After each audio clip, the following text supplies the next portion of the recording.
Bueno, en esta segunda parte me han pedido poder compartir con ustedes una reflexión jurídico-filosófica sobre lo que podríamos llamar el avance de la cultura de la muerte a 30 años de esta encíclica. No sé si le haré mucho honor a esa petición. Vamos a ver cómo sale. A mí me parece que la encíclica es muy clara respecto a cuáles son las causas profundas de la cultura de la muerte, causas que, por cierto, siguen vigentes hoy. Yo lo que pretendo aquí es compartir con ustedes una reflexión, de nuevo, nada original, que toma aquella causa que el Papa identifica como el eclipse del sentido de Dios y reflexiona sobre esa causa a la luz de lo que ya se vivía hace 30 años, pero que se vive con particular intensidad hoy, incluso con particular intensidad o especial intensidad en Chile. Ese es un poco el plan. Bueno, vamos ahí. 30 años, ya han pasado 30 años después, Evangelium Vitae no solo conserva vigencia, a mi juicio se ha encarnado profundamente. Cada una de las causas que el Papa identificó como las raíces de la cultura de la muerte ha madurado, lamentablemente, en los campos del mundo entero y especialmente en Chile. El Papa advertía que no bastaba luchar contra las leyes injustas o las ideologías agresivas, sino, como dijimos también en la primera exposición, era imprescindible reconocer que la raíz de todo este mal era, ante todo, teológica. Por eso no estamos en una época de simple decadencia moral, sino, podríamos decir, de mutación espiritual. Vivimos una civilización que ha roto conscientemente su alianza con Dios. Y a mi juicio lo ha hecho con serenidad, sin odio, sin lágrimas, casi con elegancia, como quien cierra suavemente una puerta y dice, muchas gracias, ya no te necesitamos. Ese gesto es en verdad muy antiguo. Es el eco de esa serpiente que susurra, seréis como dioses.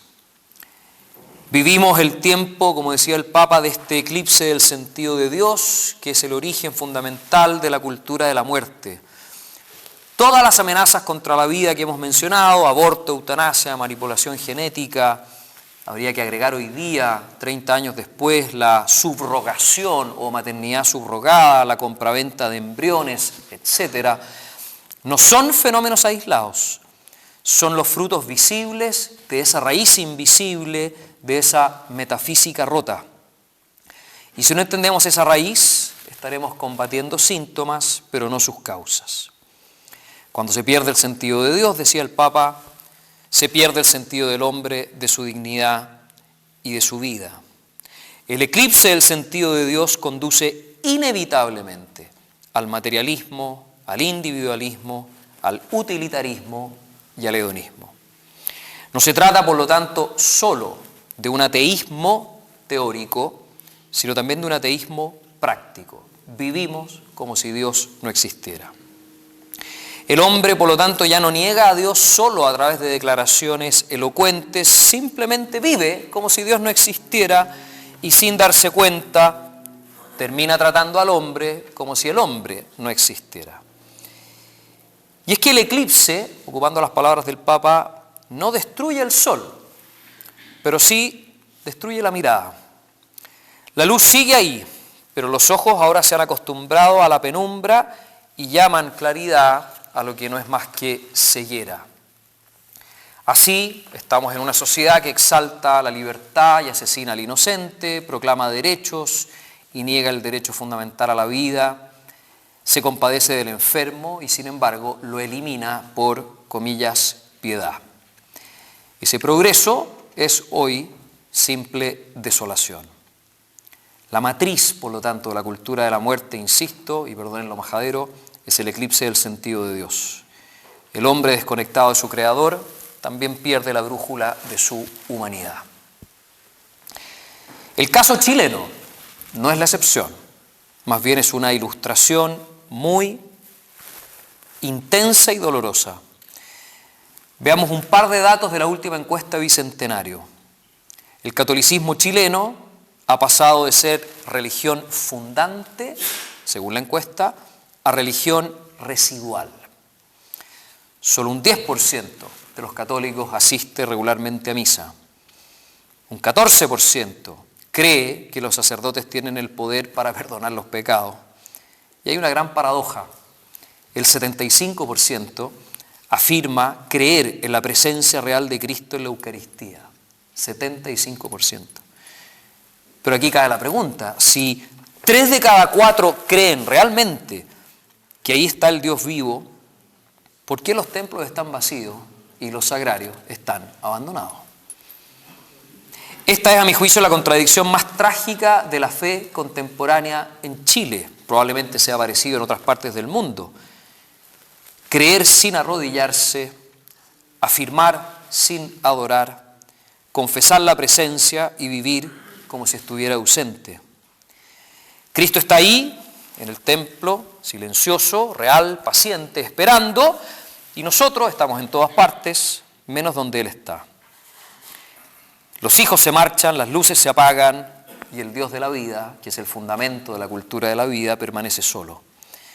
Creo que esta es la peor locura de nuestra civilización. El mundo corre tras todo tipo de milagros tecnológicos y energías vitales, mientras deja solo al autor de la vida.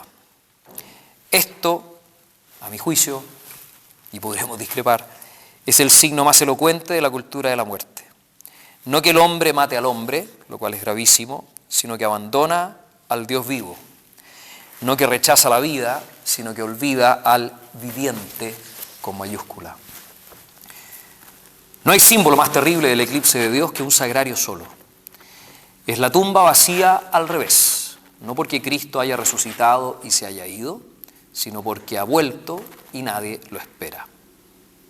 El catolicismo chileno parece que se ha vuelto decorativo, una suerte de barniz cultural que ya no penetra la carne de la vida. Lo dice la encuesta. El templo se visita para el rito, pero no para el encuentro. La oración se reduce a la petición, la fe al mero sentimentalismo y la moral, obvio, cada uno con su conciencia.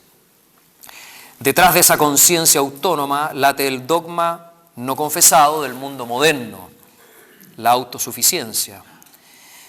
El católico chileno, probablemente como muchas personas en Occidente, no niega a Dios, pero ha aprendido a vivir sin necesitarlo. Ha reemplazado la gracia por la autoayuda, la confesión por la psicología, la adoración por el bienestar. En este contexto, el mal, la cultura de la muerte, no avanza porque sea fuerte, sino porque ya no encuentra resistencia espiritual. Una tierra sin adoración es una tierra sin defensa. Y un pueblo que deja solo a su Dios termina dejándose solo a sí mismo. San Alberto Hurtado, en una obra que a mi juicio es profética y sigue vigente, ¿Es Chile un país católico?, ya vio venir esta soledad.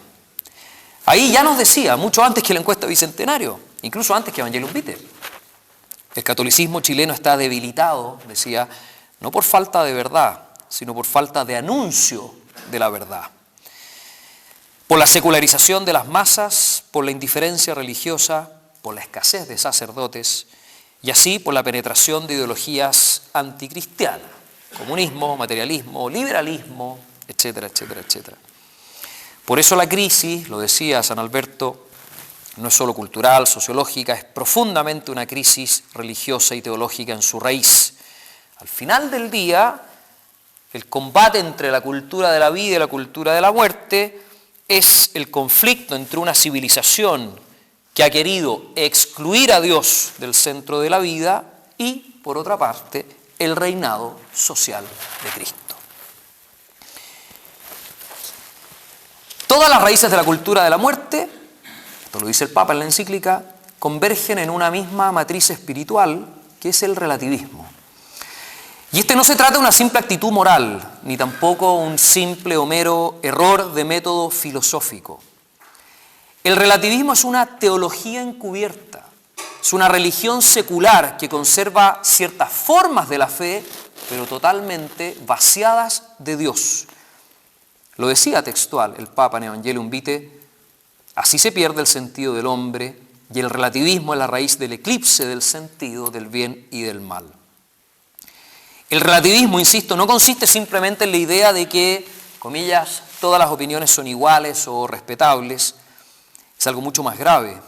Constituye la negación de la referencia ontológica del bien y de la verdad en Dios. En el fondo es una herejía también metafísica, porque niega la dependencia de la criatura respecto al Creador. El hombre moderno, el católico chileno, podríamos decir, ya no dice no hay verdad, dice la verdad soy yo. La cultura moderna reemplazó el dogma del credo in unum deum por otro dogma, credo in me ipsum. El lugar de Dios ha sido reemplazado solo por la conciencia meramente subjetiva. Sabemos que la conciencia es santuario en el cual nos encontramos con Dios, pero ahora estamos hablando de otra cosa. Y el lugar de la revelación se ha reducido a la opinión pública con el lenguaje público. De esta raíz brotan tres negaciones que constituyen el trípode del pensamiento moderno. La primera, la autosuficiencia de la razón y de la naturaleza humana. La modernidad proclama que el hombre puede conocer la verdad y realizar el bien sin referencia a Dios. Esto es pelagianismo secular, la naturaleza sin gracia, la moral sin redención. Segundo, y muy en la línea de lo anterior, la negación del pecado original. Si el hombre no está herido, no necesita médico. Si no necesita médico, Cristo sobra. La salvación se convierte en autorrealización. Esto es lo que Stefano Fontana llama la redención se vuelve superflua. Y tercero, como consecuencia, podríamos decir de lo anterior, la reducción del cristianismo a un aporte ético o a una voz cultural. El cristianismo es tolerado, pero solo si abdica de su pretensión de verdad universal. La Iglesia es invitada, a veces, no siempre, a la mesa del diálogo, pero siempre bajo la condición de callar el nombre de Cristo que salva. El relativismo no se mantiene solo como idea, necesita un paradigma político que lo exprese y lo defienda. Y ese paradigma es la laicidad moderna. La laicidad, en un sentido clásico, significaba la autonomía relativa de las realidades temporales. Pero la modernidad transformó esa autonomía relativa en un principio absoluto. Ya no autonomía, sino autarquía, es decir, la exclusión de toda referencia a Dios en la vida pública. Esta es en realidad una laicidad laicista. Se presenta como neutralidad, pero es una neutralidad imposible, porque el espacio público nunca está vacío, siempre está habitado por una concepción del hombre y del bien. A toda ley subyace una antropología. Y si se expulsa a Dios del orden político, otro Dios ocupará su lugar, sea el Estado, el mercado, la opinión, el poder, el placer, lo que sea. Por eso es que el relativismo necesita la laicidad como su liturgia. El relativismo es la doctrina, la laicidad es su rito institucional. El primero niega la verdad, la segunda prohíbe confesarla públicamente. El primero declara que ninguna fe puede pretender ser universal. La segunda, la laicidad, legisla como si ese fuese un dogma. Y así se edifica una nueva religión civil en el mundo moderno, donde la tolerancia sustituye a la caridad, el consenso sustituye al bien y la neutralidad sustituye a la justicia.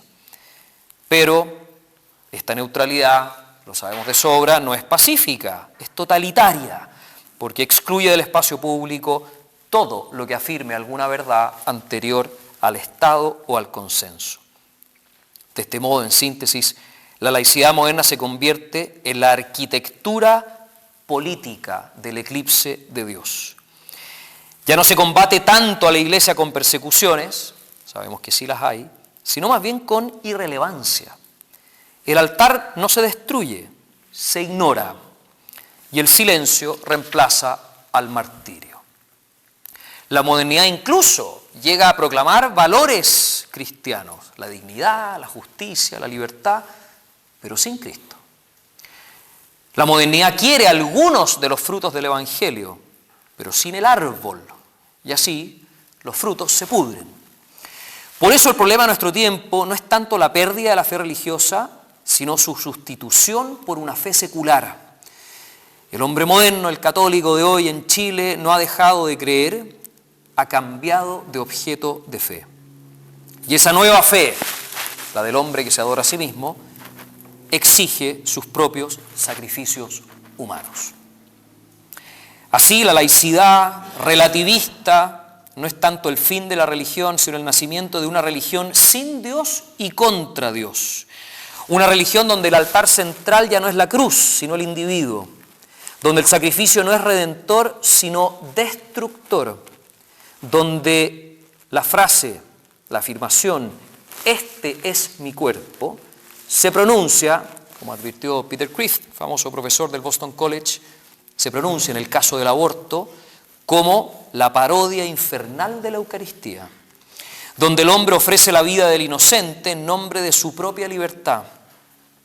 En la misa Cristo dice, este es mi cuerpo que se entrega por vosotros. En el aborto el mundo repite, este es mi cuerpo y haré con él lo que quiera. El primero es el sacrificio que da vida. El segundo es el sacrificio que la suprime. Y entre ambos se juega todo el drama de esta historia. Así el relativismo y la laicidad se revelan como el marco doctrinal y político de una liturgia invertida, una civilización que conserva ciertas formas del Evangelio, pero en sentido contrario. En esta religión laicista, Cristo es tolerado tal vez como un maestro moral, pero es rechazado como Señor y Rey. La Iglesia es bienvenida si se limita a ofrecer su aporte ético, si predica valores universales, si se sienta en la mesa del diálogo democrático, sin decir que el mundo necesita conversión. Pero el mundo no necesita cristianismo como aporte cultural, sino como estructura de salvación.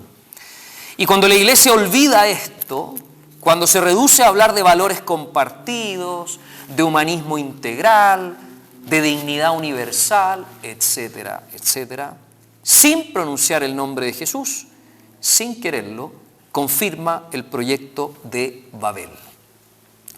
La voz de la Iglesia que debía decir, sin mí no podéis hacer nada, termina diciendo, nosotros tenemos algo que aportar y sin Cristo se puede, pero cuesta un poco más. El cristianismo no es una opinión entre muchas, es la gracia ofrecida al mundo herido. Y mientras no se proclame esto, la Iglesia será escuchada con cortesía y olvidada con rapidez. La única solución, el retorno sobrenatural a Cristo. La raíz de la crisis, hemos dicho, es teológica, por lo tanto así debe serlo la solución. No bastan estrategias ni discursos. Hay que conservar, como decía Chesterton, la mirada teológica, porque solo ésta es capaz de mantener la lógica. El mismo Chesterton decía, quitad lo sobrenatural y no encontraréis lo natural, sino lo antinatural.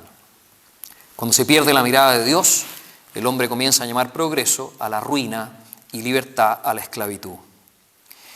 Esta cultura de la muerte no es solo una amenaza estructural contra la vida humana, sino que es en lo profundo, y hay que decirlo con esta mirada teológica, una lucha por la salvación o la perdición de las almas. Es el mismo combate que San Pablo describió en la carta a los Efesios. No tenemos lucha contra la carne ni contra la sangre, sino contra los principados, potestados de las tinieblas. El error más común es olvidar ese trasfondo espiritual y creer que se trata de una pugna cultural que puede resolverse por medios humanos. Pero bajo la superficie del debate late una guerra invisible, el intento del demonio por arrancar a Dios del centro de la conciencia humana. Esa guerra, como advierte C.S. Lewis en ese libro precioso, Cartas del Diablo a su sobrino, no se gana tanto en los campos de batalla espectaculares, sino en los pasillos grises de la costumbre. Decía en la carta número 7, nuestro mejor trabajo, está hablando el demonio, ¿cierto? Nuestro mejor trabajo se hace manteniendo las cosas tranquilas. No necesitamos grandes pecados si logramos que su atención nunca mire hacia arriba ni hacia adentro. Nos alarma, y con mucha razón, la irrupción visible, gritona del mal, como estas leyes inicuas, como la profanación pública, como la blasfemia institucionalizada. Pero mientras miramos esos incendios espectaculares, muchas veces la ceniza se acumula dentro de nuestra casa.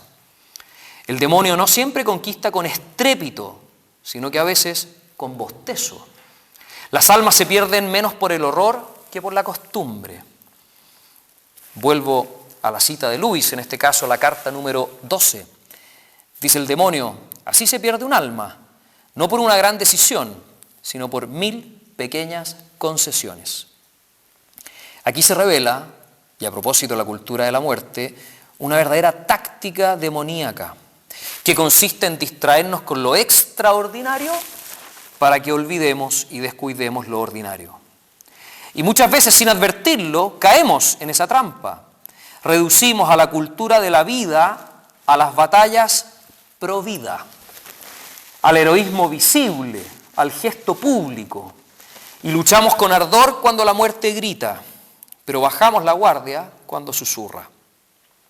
Por eso el combate más decisivo no se libra en el Parlamento ni en los tribunales de justicia, sino en las conciencias.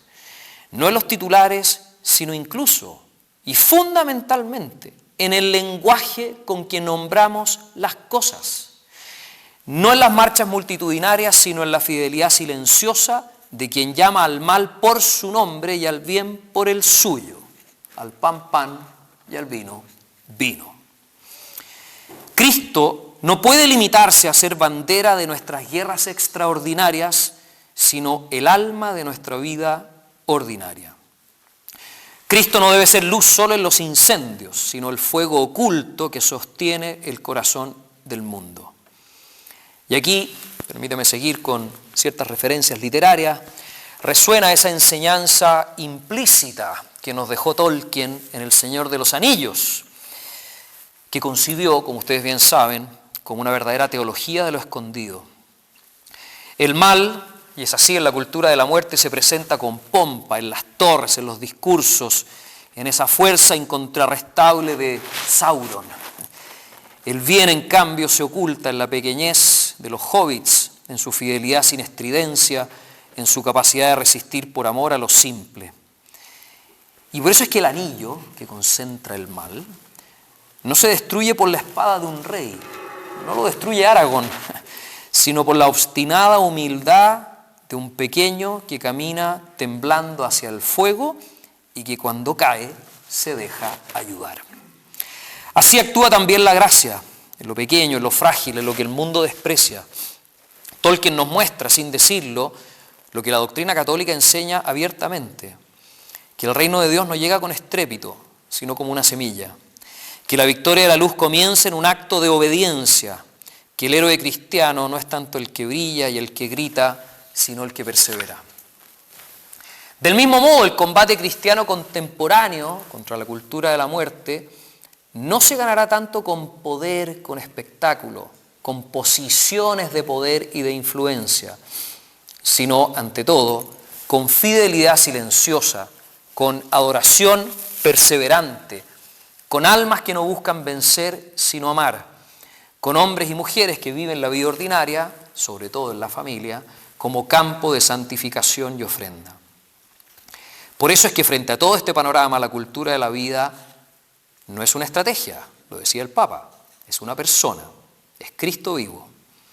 Toda obra, toda ley, toda batalla justa será estéril si no brota de Cristo vivo. El mundo no necesita un aporte cristiano, necesita un reencuentro con Cristo. No necesita discursos sobre valores, necesita la gracia que transforma. No necesita humanismo, necesita divinización. La cultura de la muerte no se corrige con campañas, sino con conversión. Solo Cristo revela el hombre al mismo hombre. Leemos en Gaudium et Spes y Redemptor hominis. Y fuera de esa revelación, la cultura siempre se desintegra. La libertad es capricho, la justicia es consenso, la vida es material manipulable. Fuera de Cristo la naturaleza no florece, se corrompe. Fuera de Cristo la razón no se eleva, se extravía. Fuera de Cristo la sociedad no se ordena, se disuelve. El remedio no es técnico, no es político, es sacramental. Separados de mí no podéis hacer nada. Por eso ninguna estrategia basta si no se reaviva el corazón sacramental de la Iglesia. El mal hay que combatirlo con gracia. El mal no teme nuestras declaraciones, se publiquen donde se publiquen. Teme nuestros sagrarios. No huye ante nuestras campañas, que por lo demás son cada vez más escuálidas, casi insignificantes. Huye ante la adoración. Cuando el hombre se reconcilia con Dios, en la confesión, renace la verdad del amor. Cuando la Eucaristía es el centro de la vida humana, la vida recupera su origen y su destino. Y cuando el sagrario deja de estar solo, el mundo deja de ser un desierto. La única cultura verdaderamente vital es cultura eucarística, aquella que brota del altar y vuelve a él, donde la vida se entrega, se multiplica y resucita. Podemos hablar entonces de un amanecer eucarístico como el principio del reinado visible de Cristo en la historia. Porque en la hostia Cristo reina oculto, pero si ahí no reina oculto, en la sociedad jamás reinará reconocido. Mientras no adoremos al Dios presente, los hombres seguirán adorando al poder ausente. El mundo no necesita un cristianismo más amable, sino un Cristo más visible. Y ese Cristo se hace visible donde hay sacerdotes santos, adoradores perseverantes y fieles que viven de la gracia. Decía Pío XI en Quas Primas, celebramos 100 años de Quas Primas este año, la paz de Cristo solo se edifica en el reino de Cristo. Y esa paz no es el equilibrio de fuerzas, sino la del corazón traspasado que gobierna con misericordia. No habrá restauración del orden natural sin primacía sobrenatural.